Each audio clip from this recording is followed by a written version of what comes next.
हम पिछले दिनों से सीख रहे थे पहला सा प्रेम। बहुत ही महत्वपूर्ण है ये टॉपिक, ये विषय। बाइबल में कितने प्रकार के प्रेम हैं?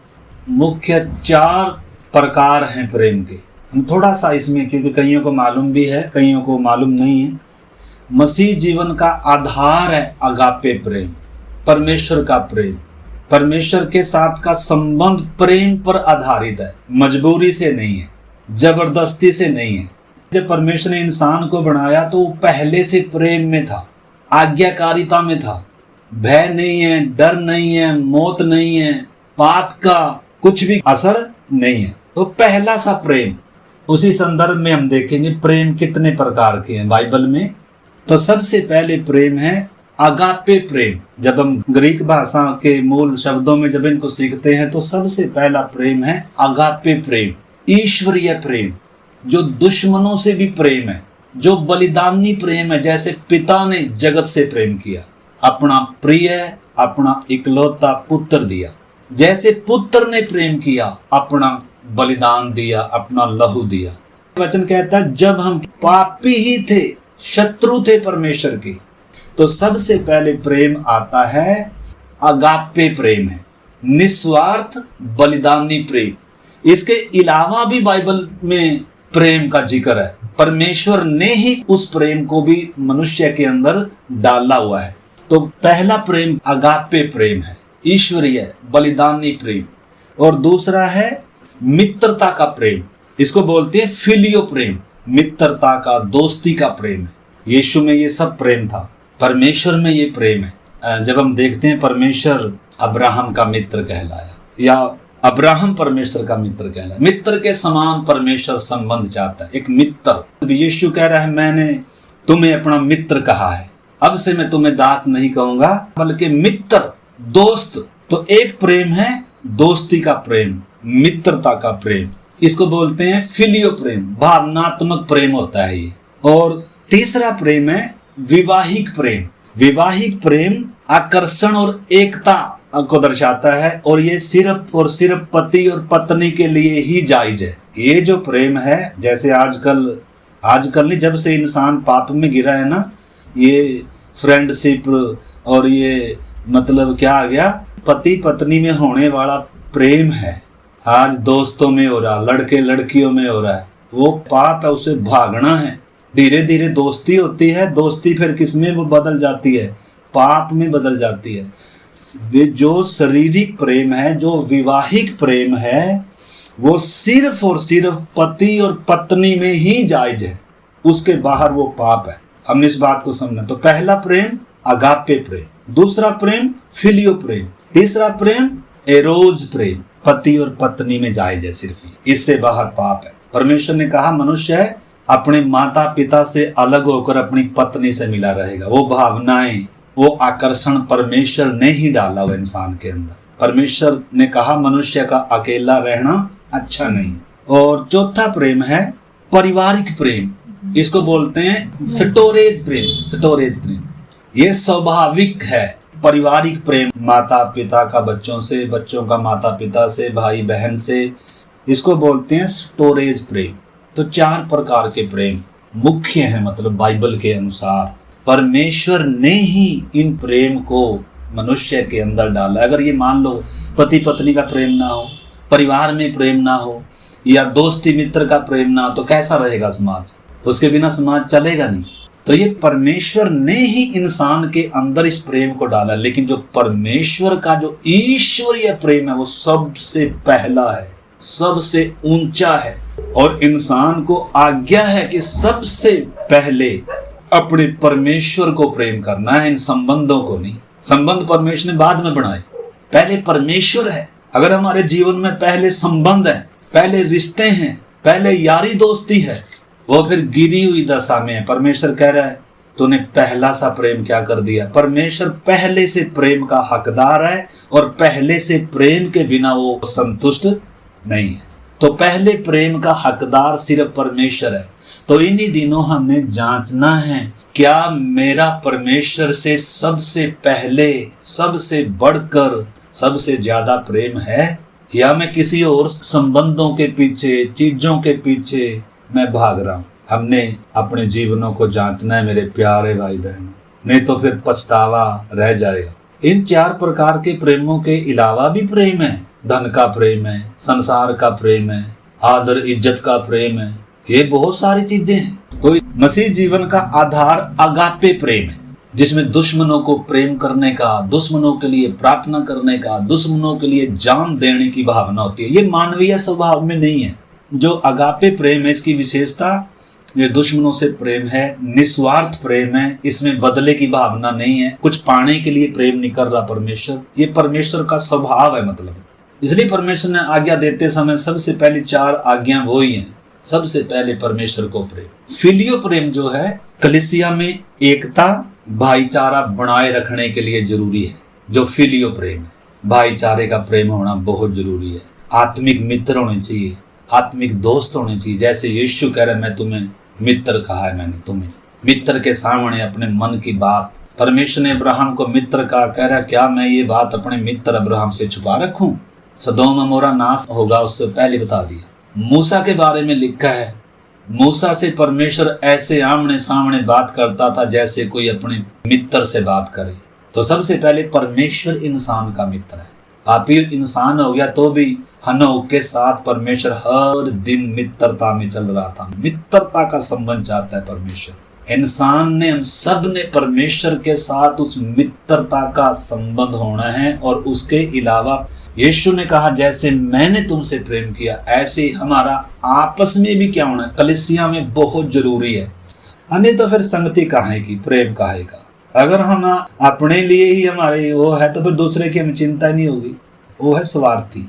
दुनिया में सबसे पहले आया हुआ पाप है मैं और मेरा। परमेश्वर में मैं और मेरा नहीं, वो हम है। हम पिता पुत्र पवित्र आत्मा एकता में है। ऐसे प्रभु कह रहा है पिता जैसे हम एक हैं ये भी एक हों। पहली सदी की कलीसिया में वो एकता, वो प्रेम, वो दूसरों की सबकी चिंता करने वाले थे एक दूसरे की। तो हमने समझना है मेरे प्यारे भाई बहनों, अपनेपन से निकलना। नहीं तो संगति में होंगे लेकिन देह का अंग नहीं बनेंगे अगर वो एकता नहीं है, वो प्रेम नहीं है। अगर हमारे शरीर में एक अंग दर्द में है तो सारे अंग दर्द को अनुभव करते हैं क्योंकि जुड़ा हुआ है। नसें, ऊपर खाल, मांस पूरा जुड़ा हुआ है। ऐसे ही कलीसिया वास्तव में वो ही है सिद्ध कलीसिया जिसमें सबसे बढ़कर अगापे प्रेम है, दूसरा आपस में भी प्रेम है। तो इस स्तर तक हमारी सोच आनी है। मतलब अगर अभी तक हम अपने लिए जी रहे हैं, अपनी मैं और मेरे की चिंता है, रिश्तेदारों की चिंता है, विश्वासी भाई बहनों में आपस में एकता नहीं है, तो कई बार एकता लाने के लिए निश्चय जो परमेश्वर दुखों के द्वारा ताड़ना भी कर रहा है। क्योंकि बहुतों को हमें क्या नहीं आता, ऐसे हम ढीठ बच्चों के समान होते हैं। हमें परमेश्वर प्यार से समझाए, एक बार समझाए, 2 बार हम हमारी मुस्कान से मैं देखता हूँ कितनी बार भी इसको समझा ले फिर भी बहुत चीजें इसको डांट के बिना, ताड़ना के बिना, दर्द दुख ना पहुंचाए जब तक क्या ही नहीं करेंगे। ऐसे भी बच्चे हैं। हम बहुत सारे ऐसे भी हैं मानने के लिए तैयार, फिर परमेश्वर को क्या उठाना पड़ता है, कोड़ा ताड़ना। उसमें विश्वास की परख भी आती है। सब ताड़ना नहीं है, दर्द दुख तकलीफ सब ताड़ना नहीं है, लेकिन ताड़ना भी होती है। हमें आज्ञाकारिता में लाना है, हमारे अंदर मन फिराव लाना है, हमें शुद्ध करना है। हमारे लिए परमेश्वर ने बड़ी योजना बनाई है। हमने कहा था प्रभु आंख मूंद कर हम तेरे पीछे चलेंगे। खुद हमने पानी में डूबकर बपतिस्मा लिया था, लेकिन अब संसार प्रिय लगने लगा। अब प्रभु से बढ़कर, संगति से बढ़कर, वचन से बढ़कर, अपने आत्मिक जीवन से बढ़कर दूसरी चीजें प्रिय लगने लगी तो परमेश्वर व्यवहार करेगा। इसलिए लिखा है जिस ताड़ना के सब पुत्र भागी होते हैं, अगर आपकी नहीं हुई तो आप परमेश्वर की संतान नहीं है। ताड़ना सबूत है परमेश्वर की संतान है। तो दुनिया को चाहे दुख किसी भी कारण से हो, लेकिन एक विश्वासी को दर्द दुख तकलीफ आ रही है तो उसके पीछे जरूर कारण है। या तो विश्वास की परख है, या हम जैसे बढ़ना चाहिए वैसे बढ़ नहीं रहे। बहुत सारे कारण हो सकते हैं। तो इन दिनों मेरे प्यारे भाई बहनों हम क्या कर सकते हैं, अपने जीवनों को जांच सकते हैं। प्रभु का आगमन निकट है। प्रभु कह रहा है मैं अपनी कलीसिया बनाऊंगा जिसके ऊपर अधलोक के फाटक पर बल नहीं होंगे। इजराइल को एक राष्ट्र के तौर पर बनाना था, लेकिन कलीसिया को एक देह के तौर पर बनाना है, एक परिवार के तौर पर बनाना है। यीशु सिर है और कलीसिया उसकी देह है, और हर विश्वासी देह का अंग है। हमारी सोच मतलब इस प्रकार की हो, हमारे मन में मतलब ये चीजें हों, हमें मालूम हो मसीह जीवन का उद्देश्य क्या है, यीशु ने हमारे लिए जान क्यों दी, प्रभु भोज क्यों है, संगति क्यों है, वचन सीखना क्यों जरूरी है।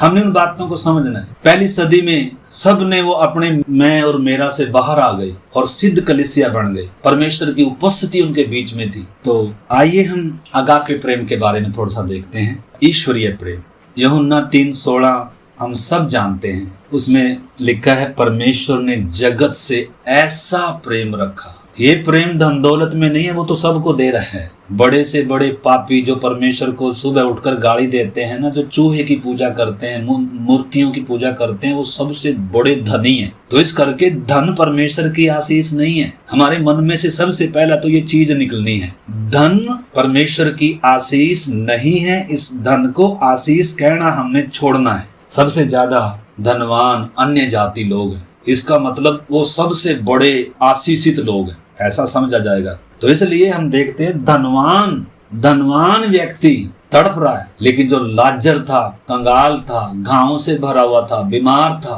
प्रभु ने चंगा नहीं किया उसको, लेकिन स्वर्ग में आराम कर रहा है। कब्र भी नहीं मिली उसको। धनवान को कब्र भी मिली, धनवान को बड़ी शान और शौकत के साथ दफन किया होगा। धन है, दौलत है, सब कुछ है, वो तो इसी को आशीष मानकर चल रहा था। लेकिन परमेश्वर की दृष्टि में धन्य कौन है? जिसके पाप क्षमा किए गए, अपराध ढांपे गए, जिनके अपराधों का परमेश्वर लेखा ना ले। तो इस करके हमने उन बातों को समझना मेरे प्यारे भाई बहनों। तो आप यूहन्ना 3:16 पढ़ सकते हैं। पहला यूहन्ना 4:8 पढ़ेंगे हम। उसमें लिखा है परमेश्वर प्रेम है। परमेश्वर का स्वभाव है, परमेश्वर प्रेम है। इंसान को परमेश्वर अपने समान बनाना है। परमेश्वर इंसान से भी क्या चाहता है? प्रेम चाहता है। अगर इंसान परमेश्वर से सबसे पहला प्रेम रखे तो उसके जीवन में सब कर्म अपने आप आ जाएंगे। जब इंसान के जीवन में परमेश्वर उसकी जगह पर नहीं है, परमेश्वर की जगह पर उसको प्रेम नहीं है, आदर नहीं है, सम्मान नहीं है। आपको मालूम है 4 आज्ञाओं में जब हम देखते हैं, सबसे पहले परमेश्वर ने कहा था तो मुझे छोड़कर दूसरे को ईश्वर करके ना मानना, मतलब कोई और को ये स्थान नहीं देना। दूसरी आज्ञा थी तो अपने लिए मूर्ति खोद कर नहीं बनाना, मतलब इस प्रेम को शुद्ध रखना है, मेरे बराबर नहीं है कोई, मेरे तुल्य नहीं है कोई।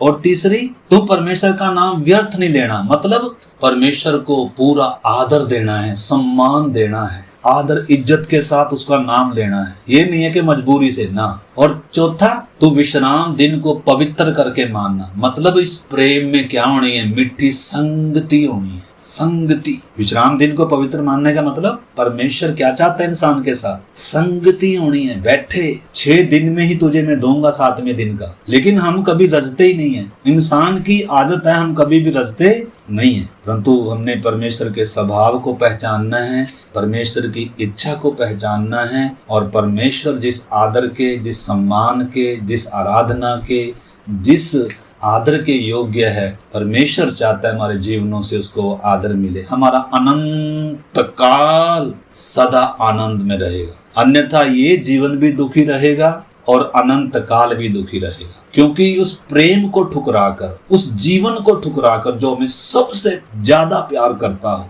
सबसे पहले प्रेम करता हो, अगर हम उसे ही प्यार नहीं करते तो ये हमारा दुर्भाग्य ही होगा। इसलिए पौलुस कहता है जो प्रभु से प्रेम न रखे वो श्रापित हो। इतना जानने के बाद भी, क्रूस आने के बाद भी अगर हम प्रभु से प्रेम ना रखें तो ये अच्छा नहीं है।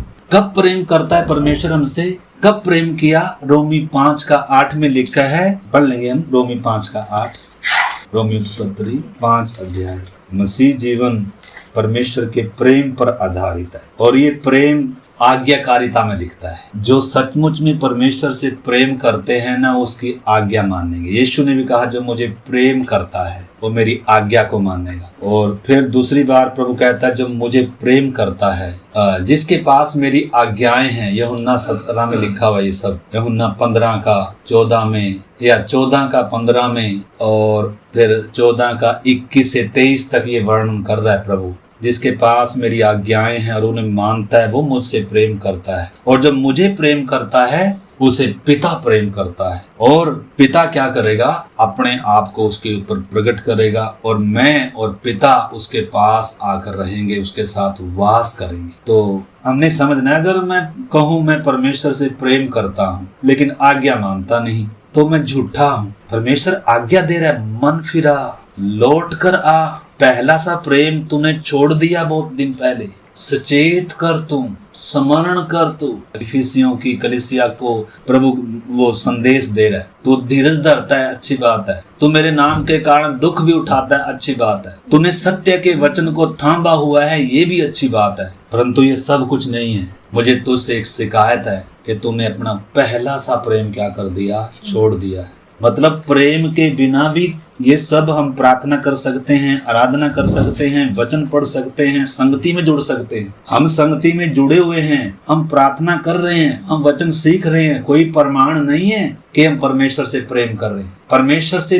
प्रेम का प्रमाण है उसकी आज्ञा मानना और उसको सबसे पहले और सबसे ज्यादा उसको प्रेम करना। और डेफिनेटली जिसको हम सबसे ज्यादा प्यार करते हैं उसका दिल कभी नहीं दुखाएंगे, उसके करीब सदा रहना चाहेंगे, उसकी ज्यादा सुनना चाहेंगे, उसको देखना चाहेंगे। कभी ऐसा हुआ है हम जिससे नफरत करते हैं उसको तो हम देखना भी नहीं चाहते। अगर कभी कभार आगे से कोई मिल भी जाता है ना शत्रु, या जिससे हमें बैर विरोध हो, अगर कभी कभार उसका शब्द हमारे कानों में पड़ जाए तो हमारा अजीब ही एटीट्यूड हो जाता है, क्योंकि हमारे मन में उसके प्रति क्या। लेकिन जो सचमुच में हमारा, जिसे हम ज्यादा प्यार करते हैं, अगर हम सोशल मीडिया से प्यार करते हैं, इंस्टाग्राम, व्हाट्सएप, फेसबुक, ये वो, तो सारा दिन इसी में लगा रहेगा, मजा आएगा। जब बाइबल में मजा, प्रार्थना में 10 मिनट प्रार्थना नहीं होगी, नींद आएगी, मन ही नहीं लगेगा प्रार्थना का, प्रार्थना कर ही नहीं सकते। कई लोग ऐसे हैं, भले घंटे का समय लिया है लेकिन प्रार्थना में कितना देर भी नहीं मन लगता, 10 मिनट भी मन नहीं लगता। हमने अपनी हालात को पहचानना है, मेरी दशा क्या है। अगर मैं परमेश्वर को छोड़कर किसी और को प्यार कर रहा हूँ तो कहाँ मन लगेगा, फिर उससे बात करने का मन आएगा ही नहीं।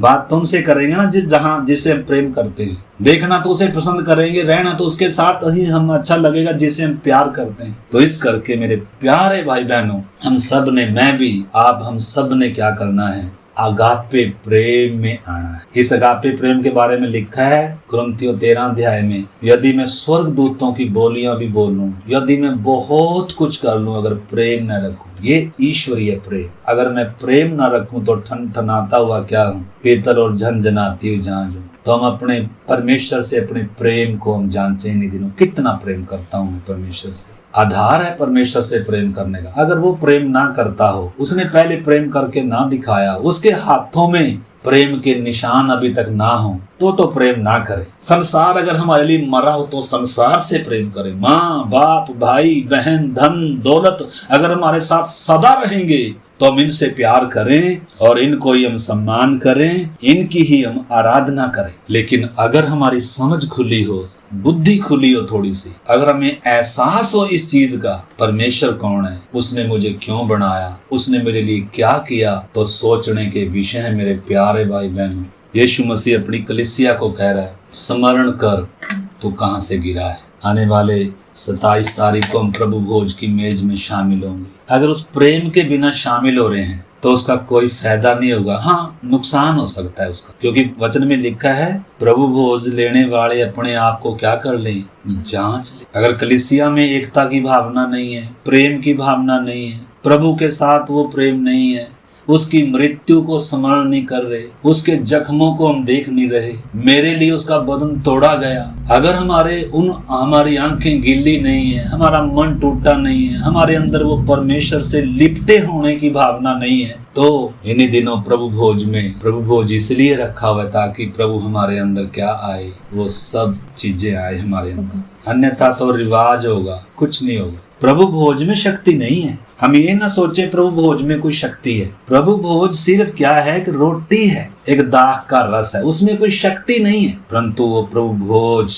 छाया है, कुछ बता रहा है, वो जो रखा हुआ है, याद दिला रहा है उसने मेरे लिए क्या किया, कैसे तोड़ा गया, कैसे उसका लहू बहाया गया। तो अगर हम उन भावों के साथ, उस समर्पण के साथ, उस एकता के साथ अगर उस प्याले में से पिएंगे, उस रोटी में से तोड़ेंगे, तो हमारे लिए वो आशीष का कारण बन जाएगी, कलीसिया की आत्मिक उन्नति का कारण बन जाएगी। कलीसिया में क्यों एकता, प्रेम नहीं है, आपस में परमेश्वर के साथ के संबंध में इन्हीं दिनों हमने जांचना है। प्रभु उस प्रेम में वापस बुला रहा है, परमेश्वर उस प्रेम में वापस बुला रहा है। द्वार पर खड़ा हुआ है, लौदीकिया की कलीसिया के खटखटा रहा है, कह रहा है तुम न ठंडा है न गर्म है, तू गुनगुना है। इस हालात में भी परमेश्वर छोड़कर नहीं गया, दरवाजे पर खड़ा हुआ है सचमुच में, क्योंकि वो इतना प्रेम करता है, निस्वार्थ प्रेम करता है। अगर हमारे तरह स्वार्थी होता परमेश्वर तो कभी भी इंतजार नहीं करता, कभी भी वो सहता नहीं। कितना सहता है परमेश्वर, उस प्रेम में सहन शक्ति है, ईश्वरीय प्रेम है, अगापे प्रेम है, अनुग्रहकारी है, अवसर देता है, ताड़ना करता है। इस करके मेरे प्यारे भाई बहनों, कई आयतें हैं इसमें। पहली सदी में हम देखते हैं कलीसिया के अंदर वो प्रेम भरा हुआ था। उससे पहले जब तक क्रूस नहीं आया था, जब तक यीशु के जख्मों को उन्होंने नहीं समझा था, तब तक भी उन्होंने वायदे किए थे, प्रतिज्ञाएं की थी। पतरस ने, चेलों ने, प्रभु तेरे लिए जान भी दे देंगे। लेकिन वो प्रेम ईश्वरीय प्रेम नहीं था, अगापे प्रेम नहीं था। रोमियो की पत्री 5 अध्याय का 5 में लिखा है, पवित्र पढ़ लेंगे हम, फिर प्रार्थना करेंगे। रोमियो की पत्री 5 अध्याय 5 वचन, और आशा से लज्जा नहीं होती, क्योंकि पवित्र आत्मा जो हमें दिया गया है उसके द्वारा परमेश्वर का प्रेम हमारे मनों में डाला गया है। पवित्र आत्मा के द्वारा जब पेंतेकुस्त का दिन आया तब उनके अंदर वो अगापे प्रेम आया। न केवल अगापे प्रेम आया बल्कि पतरस 11 के साथ खड़ा हुआ, उनमें एकता भी आ गई। अगापे प्रेम में की विशेषता है कुछ। उससे पहले भी यीशु से प्रेम था उनको, ऐसा नहीं है कि उससे पहले यीशु से प्रेम नहीं था चेलों को। यीशु से प्रेम था, उसकी आज्ञा मानकर सब कुछ छोड़कर, त्याग कर 3.5 साल तक उसके पीछे पीछे चल रहे थे। अपना बिजनेस छोड़कर, अपना व्यापार छोड़कर, मत्ती चुंगी की दुकान छोड़कर क्या कर रहा था। एक एक को देखो चेले, ये रोटियां खाने वाले नहीं थे। रोटियां खाने वाले, चंगाई पाने वाली भीड़ अलग थी, वो सब चले गए। लेकिन जो चुने हुए लोग थे, कीमत देकर आए हुए लोग हैं, वो कुछ पाने के लिए नहीं आए थे। यीशु ने कभी लालच दिया ही नहीं है किसी को, मेरे पीछे और तुम्हें ये कुछ मिलेगा ना। ये भावना तो हमारे अंदर से बिल्कुल क्या होनी है, निकलनी है। तो इधर लिखा है पवित्र आत्मा के द्वारा परमेश्वर का प्रेम मनुष्य के अंदर आता है।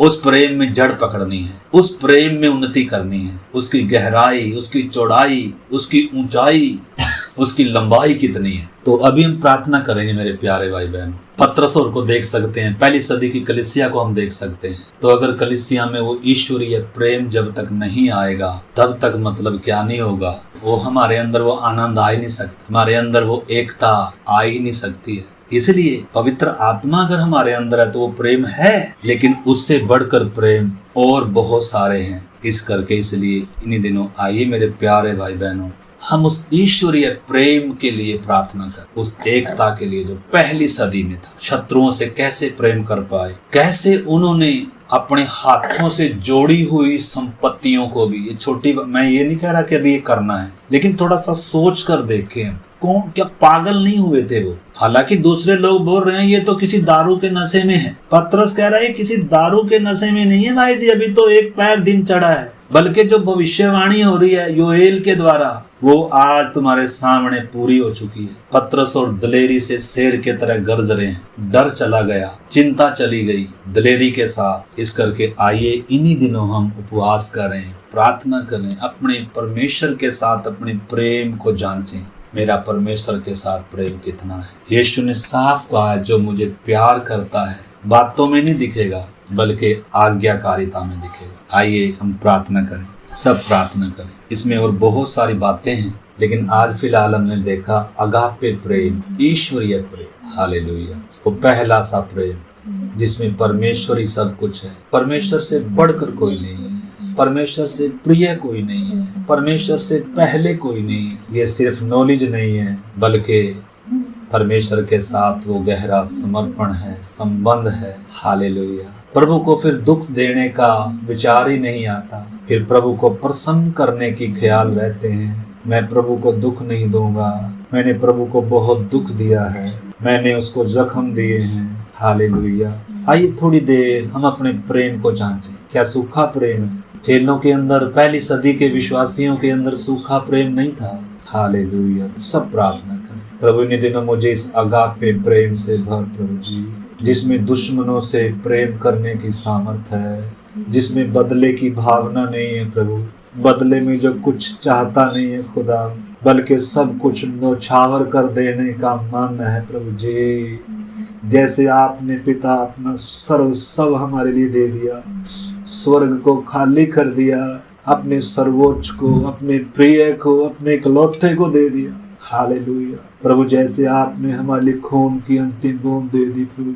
अब्राहम ने जब इस प्रेम को समझा, उसने परमेश्वर को दूसरी बार बोलने का अवसर नहीं दिया। उसने अपने इकलौते, अपने प्रिय, जिसे वो सबसे ज्यादा प्यार करता था, इसहाक को 3 दिन के सफर में अपने हाथों से काटने के लिए लेकर जा रहा है। उसके सिर पर गट्ठा लकड़ियों का रखा हुआ है। सोच कर देखो, ये है परमेश्वर को प्रेम करने वाले लोग, सर्व सबको देने वाले लोग। हजारों इसहाक को बलिदान कर दूंगा प्रभु तेरे लिए। हालेलुया। थोड़ी देर आइए हमारी प्रार्थनाओं में आंसू हो। कितने दिन से हमारी प्रार्थनाओं में आंसू नहीं है, मन कठोर है। ये प्रेम का लक्षण नहीं है। जो परमेश्वर से प्रेम करते हैं उनकी आंखें गिल्ली रहती हैं, उनका हृदय टूटा होता है, मांस का हृदय होता है, नम्रता दीनता होती है। उनके मन पत्थर नहीं है, उनके मन कठोर नहीं है, वो बदले की भावना नहीं रखते। आइए हम अपने जीवन को जांचें, क्या यीशु मेरे जीवन में है या बाहर खड़ा है?